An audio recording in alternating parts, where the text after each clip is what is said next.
తొందరలోనే హైదరాబాద్ నగరం ముఖ్యంగా సైబరాబాద్ అని ఏదైతే క్రియేట్ చేసిండ్రో అట్లాంటిది న్యూయార్క్ నగరంతో పోటీ పడే విధంగా మహేశ్వరంలో ఒక కొత్త నగరాన్ని నిర్మించాలని ఇవాళ మన ప్రభుత్వం నిర్ణయం తీసుకున్నది. ఒక అద్భుతమైన నగరాన్ని నిర్మించే బాధ్యత కాంగ్రెస్ పార్టీ తీసుకుంటుంది.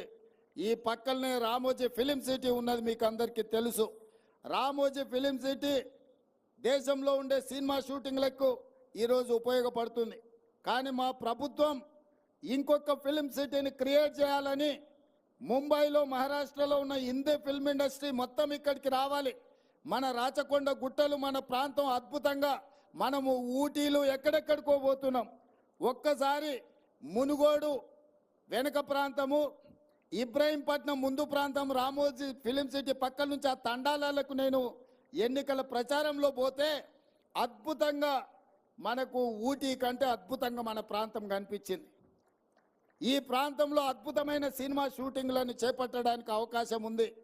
రాచకొండ ప్రాంతాన్ని ఒక అద్భుతమైన ఫిల్మ్ ఇండస్ట్రీకి అవసరమైన అభివృద్ధి కార్యక్రమాలు చేపట్టాలి అని ఇవాళ మన ప్రభుత్వం ఆలోచన చేస్తున్నారు.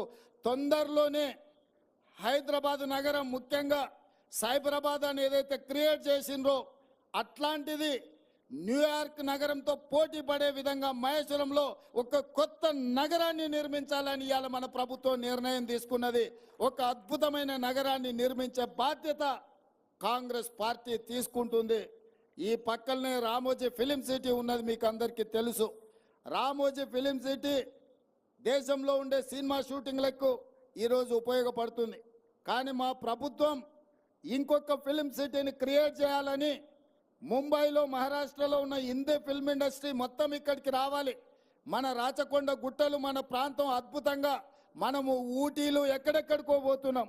ఒక్కసారి మునుగోడు వెనుక ప్రాంతము, ఇబ్రహీంపట్నం ముందు ప్రాంతం, రామోజీ ఫిలిం సిటీ పక్కల నుంచి ఆ తండాలకు నేను ఎన్నికల ప్రచారంలో పోతే అద్భుతంగా మనకు ఊటీ కంటే అద్భుతంగా మన ప్రాంతం కనిపించింది. ఈ ప్రాంతంలో అద్భుతమైన సినిమా షూటింగ్లను చేపట్టడానికి అవకాశం ఉంది. రాచకొండ ప్రాంతాన్ని ఒక అద్భుతమైన ఫిల్మ్ ఇండస్ట్రీకి అవసరమైన అభివృద్ధి కార్యక్రమాలు చేపట్టాలి అని ఇవాళ మన ప్రభుత్వం ఆలోచన చేస్తుంది.